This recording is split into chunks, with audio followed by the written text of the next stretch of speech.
নতুন অন্তর্বর্তীকালীন সরকার যারা আসছে আমরা মনে করি তারা জনগণের সরকার হবে। আমরা নিজেরা আগে সচেতন থাকতে হবে, তারপরে আমাদের দেশকে সচেতন করতে পারবো। পূর্বের যেই সরকার ছিল শেখ হাসিনার সরকার, এটা কোনো গণতান্ত্রিক সরকার ছিল না, এটা ছিল একটা স্বৈরা শাসন। পদত্যাগ করার পর থেকে কোনো ঘুষ কোথাও গ্যান্দাম কোনো এগিয়ে দেখতেছি না। এই ট্রাফিক ব্যবস্থা আমরা ছাত্র সমাজ, আমরা আগেই বলেছি আমাদের দায়িত্ব অনেক, সেই দায়িত্ব থেকে আসা। আইন শৃঙ্খলা বাহিনী যতক্ষণ পর্যন্ত এই ট্রাফিকের কন্ট্রোলের দায়িত্ব না নিচ্ছে, এর আগ পর্যন্ত আমরা এই ট্রাফিকের দায়িত্ব আমরা ছাত্র সমাজ পালন করে যাব।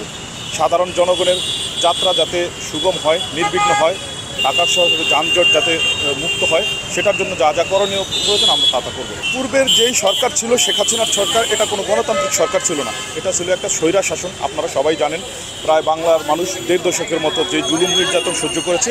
এই জুলুম নির্যাতনের পরে বিভিন্ন দলগুলো কোণঠাসা হয়ে পড়েছিল, ওইভাবে তারা মাঠে প্রতিফলন রাখতে পারেনি। আন্দোলনের মাধ্যমে ছাত্র সমাজ এই নির্যাতনের বিরুদ্ধে দাঁড়িয়েছে, কথা বলেছে। বৈষম্য বিরোধী ছাত্র সমাজ এই নির্যাতনের বিরুদ্ধে দাঁড়িয়ে এই সরকারকে পতন করেছে। নিশ্চয়ই যেহেতু পতন আমরা করেছি, সে অবশ্যই একটা জুলুম স্বৈরাচারী ছিল, এটা তো আপনারা জানেন।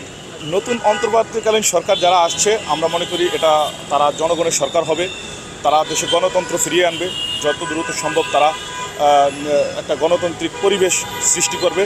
দেশের যেই অরাজক পরিস্থিতি চলছে সেটা তারা নিয়ন্ত্রণ করবে এবং আইন শৃঙ্খলা বাহিনীকে কীভাবে মাঠে ফেরানো যায়, কিভাবে আমরা শিক্ষা প্রতিষ্ঠানে ফিরে যেতে পারি, সেটার জন্য তারা কাজ করবে এবং ক্যাম্পাসগুলোতে যে অস্ত্রের ঝঞ্ঝনানির রাজনীতি ছিল সেটা তারা বন্ধ করবে।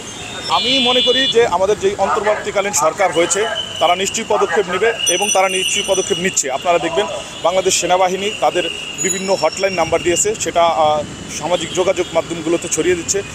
সেইখানে যদি আপনি কল করেন সাথে সাথে আপনি সহযোগিতা করবেন। এছাড়া আমরা ছাত্র সমাজের পক্ষ থেকে বিভিন্ন সিগন্যালে আমরা দায়িত্ব পালন করার সময় আশেপাশে যদি কোনো চাঁদাবাজি ছিনতাইকারী হয় সেখানে আমরা সাথে সাথে অ্যাকশন নিই। ডক্টর ইউনূস সাহেব উনি বাংলাদেশের শান্তি চান, উনি অরাজকতা চান নাই। উনি চাইতেছে যে ছাত্ররা যে উদ্যোগ নিয়েছে উদ্যোগটা যেন টিকে থাকে, আর অন্য কোনো গায়ে ঝামেলা যেন বিভিন্ন আগে যেরকম লুটতরাজ করছে এই সমস্ত যেগুলি যেন চাঁদাবাজি যেন না হয়, এগুলোর থেকে বিরত থাকতে হবে। আমরা নিজেরা আগে সচেতন থাকতে হবে, তারপরে আমাদের দেশকে সচেতন করতে পারবো। এখন দেখলাম যে ছোটো ছোটো বাচ্চারা ছাত্ররা যেভাবে পরিষ্কার করতেছে সোনার বাংলার মতো হচ্ছে। আগে যে সরকার ছিল অর্থাৎ ঘুষ আদালতে এরকম ছিল, এখন তো মনে করেন তা সুষ্ঠু মাথা ইনশাল্লাহ চলে খবর পাইতেছি, আগের মতন আর এমন নাই। এখন ঘুষ এর সব বাতিল হয়ে গেছে, চাঁদাবাজি রংবাজি হেঁটে নাই, কোথাও দেখি না। সব সরকার পদত্যাগ করার পর থেকে কোনো ঘুষ কোনো আর কোথাও গ্যান্দাম কোনো এগিয়ে দেখতেছি না। সরকার বিরুদ্ধ কেন, যেখানে সেখানে এই যে গাড়ি ধরলে আপনার জরিমানা, একটা অভিযোগ করতে গেলে পয়সা করি জরিমানা, এটা ঘুষ ছাড়া চলতে পারে না। এই জন্য আমাদের সরকারের উপর ঘৃণা। সংবাদ, ফিচার ও অনুষ্ঠানের জন্য ভিজিট করুন সংবাদ প্রকাশের ওয়েবসাইট এবং যুক্ত থাকুন ফেসবুক পেজ ও ইউটিউব চ্যানেলের সঙ্গে।